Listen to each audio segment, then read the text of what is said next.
We live in an era where the name Lamborghini is a global symbol of ultimate prestige, extreme speed, and uncompromised automotive art. The screaming V12 engines, the aggressive jet fighter angles, and the iconic Raging Bull logo are recognized in every corner of the world as the pinnacle of elite supercars. But every legend has a beginning.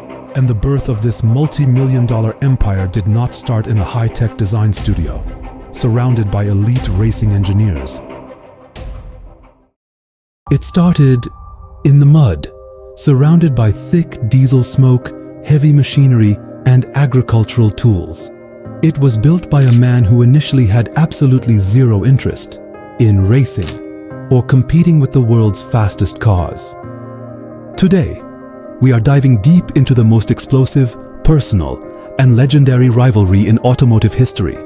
This is not just a story about corporate competition.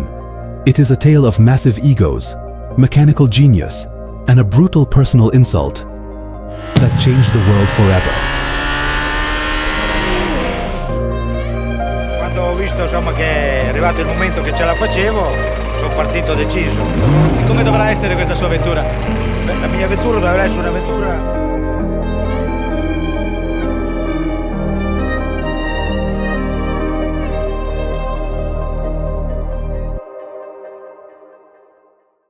Welcome back to Armstrong Motors, and today we uncover the incredible cinematic truth of how an individual's arrogance backfired catastrophically, creating Ferrari's worst nightmare. To truly understand how this war began, we have to travel back to the aftermath of World War II. In Italy, the country was in ruins, the economy was shattered, and the agricultural sector was desperately struggling to rebuild. In the midst of this chaos, a brilliant young mechanic named Ferruccio Lamborghini returned home from his service in the Italian Air Force. Ferruccio possessed a rare, instinctual genius for mechanics. He could look at any broken engine and figure out a way to make it run better. Recognizing that Italy desperately needed affordable machinery to rebuild its farming infrastructure, Ferruccio had a visionary idea. He began buying up surplus military vehicles left behind by the Allied forces, tanks, trucks, and troop carriers. He brought them to a small garage, stripped them down to their bare bones, and re-engineered their engines and differentials to build cheap, rugged, and highly reliable agricultural tractors. The idea was an overnight sensation. The Italian farming community embraced his machinery, and his small garage quickly transformed into a massive industrial powerhouse known as Lamborghini Trattori. By the late 1950s, Ferruccio's company had skyrocketed to become one of the largest tractor manufacturers in all of Italy. He had achieved the ultimate Italian dream, accumulating an immense amount of personal wealth. He was now a multi-millionaire industrial tycoon, living a life of extreme luxury. And, like any wealthy, passionate Italian man of that era, Ferruccio developed a deep love for high-performance sports cars.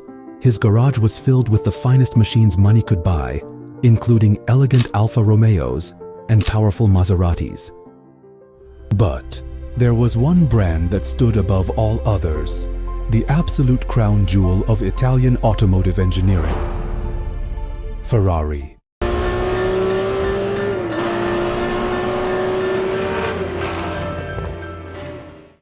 Ferruccio eventually purchased a beautiful, pristine Ferrari 250 GT. At first, it was his absolute pride and joy. The car was breathtakingly beautiful, incredibly fast, and carried an undeniable social status. However, as Ferruccio drove the car daily, pushing it to its limits on the open Italian roads, he began to notice a frustrating, repetitive, and costly flaw.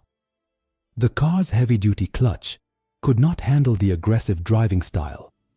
Every time he shifted gears aggressively, the clutch would slip, overheat, and completely burn out.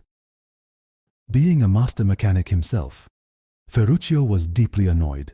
He took his luxury sports car back to the official Ferrari workshop in Maranello, repeatedly. Every single time, the mechanics would take weeks to fix it, hand him an astronomical repair bill, and send him on his way, only for the exact same clutch to burn out again just a few weeks later. Frustrated by the endless cycle of terrible reliability and high repair costs, Ferruccio decided that he had seen enough. He didn't want to deal with the frontline mechanics anymore. He believed that, as a fellow successful industrialist and a passionate customer, he could have a productive professional conversation with the leader of the company. So, he got into his car and drove straight to the Ferrari headquarters in Maranello, determined to confront the legendary patriarch himself, the notoriously cold, intimidating, and fiercely proud Enzo Ferrari. Ferruccio walked into the office, explained the exact mechanical shortcomings of the 250 GT's transmission, and offered his advice as a tractor manufacturer on how Ferrari could improve the durability of their clutches. But Enzo Ferrari was a man of unmatched, legendary arrogance. He looked down on his customers and viewed his road cars merely as a way to fund his beloved racing team. Enzo looked at Ferruccio with utter contempt, adjusted his dark sunglasses, and delivered a line that would go down as the most expensive mistake in automotive history. He looked at Lamborghini and famously said, "The problem is not with the car, the problem is with the tractor driver who handles it. Go back to driving your slow tractors, Lamborghini, and leave my elite sports cars alone." Enzo's words did not just dismiss Ferruccio, they pierced his intense Italian pride.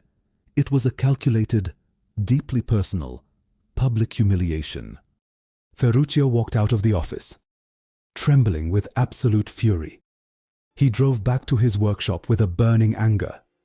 But instead of letting that anger consume him, he decided to channel it into the ultimate act of industrial revenge.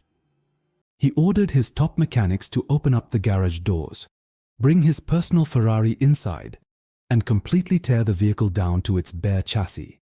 Ferruccio wanted to see exactly what kind of high-level engineering Enzo was guarding so fiercely.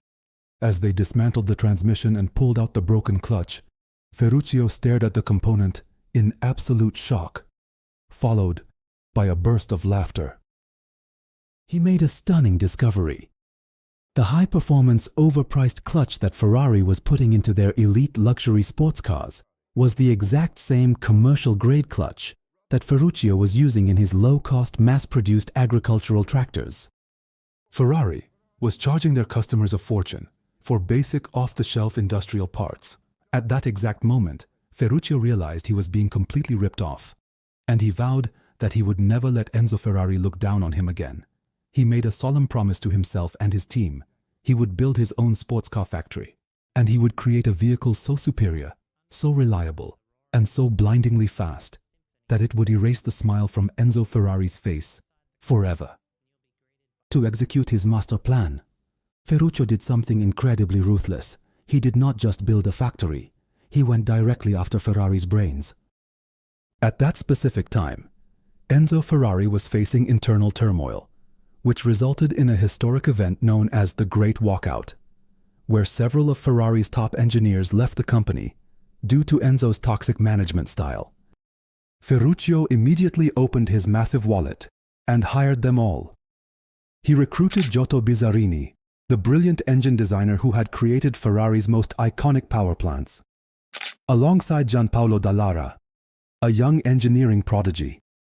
Ferruccio built an ultra-modern, state-of-the-art factory in Sant'Agata Bolognese, just a few miles away from Maranello. He gave his new team one single, crystal-clear directive: build a road car with a V12 engine that is smoother, faster, and infinitely more reliable than anything Ferrari could ever dream of producing. In 1963, Automotive Lamborghini was officially born. Their very first production vehicle, the Lamborghini 350 GT, proved to the world that this tractor builder was not playing around. It was a beautiful, refined Grand Tourer, with a masterpiece of a V12 engine that completely outclassed Ferrari's offerings in terms of mechanical refinement and daily reliability. It was a serious warning shot across the bow of Maranello. But Ferruccio was not done. He didn't just want to match Ferrari, he wanted to completely destroy their relevance. And in 1966, Lamborghini delivered the definitive, historic death blow to Enzo Ferrari's massive ego. They unveiled a car that shook the entire global automotive industry to its absolute core, the Lamborghini Miura. Before the Miura, every serious sports car in the world, including all of Ferrari's flagship models, placed their massive engines in the front of the vehicle, dragging the weight around corners. But Lamborghini's young engineering team wanted to do something radical. Inspired by lightweight race cars, they took a massive screaming V12 engine and mounted it sideways, right behind the driver's head, in the middle of the chassis. Wrapped in a breathtakingly beautiful low-slung body designed by Marcello Gandini, the Miura was a visual and mechanical revolution. It was so fast, so futuristic, and so otherworldly that the automotive press had to invent a brand new word just to describe what they were looking at. It left Ferrari looking completely ancient, forcing Enzo and his team to scramble in a state of absolute shock to completely redesign their entire product lineup just to survive the new competition. Today, the raging bull of Lamborghini stands tall as an international icon of raw automotive violence, wealth, and boundary-pushing design. From the legendary Countach to the modern Aventador and Revuelto, the brand continues to dominate the dreams of car enthusiasts across the globe. And the most beautiful irony of this entire historical epic is that it all traces back to a single, fleeting moment of toxic human arrogance in a closed office in Maranello. If Enzo Ferrari had simply possessed the humility to listen to a passionate customer, validate his feedback, and fix a basic mechanical flaw, the entire Lamborghini supercar empire would never have existed. Enzo Ferrari's pride literally created his own fiercest, most eternal rival. What do you think about this historic clash of titans? Do you think Enzo Ferrari's arrogance was the ultimate catalyst for automotive innovation? Or did he simply make the biggest mistake of his life? Let us know your thoughts in the comments below. Hit that like button and make sure to smash that subscribe button to stay tuned for more deep dramatic dives into the rich history of the automotive world here at Armstrong Motors. See you in the next video.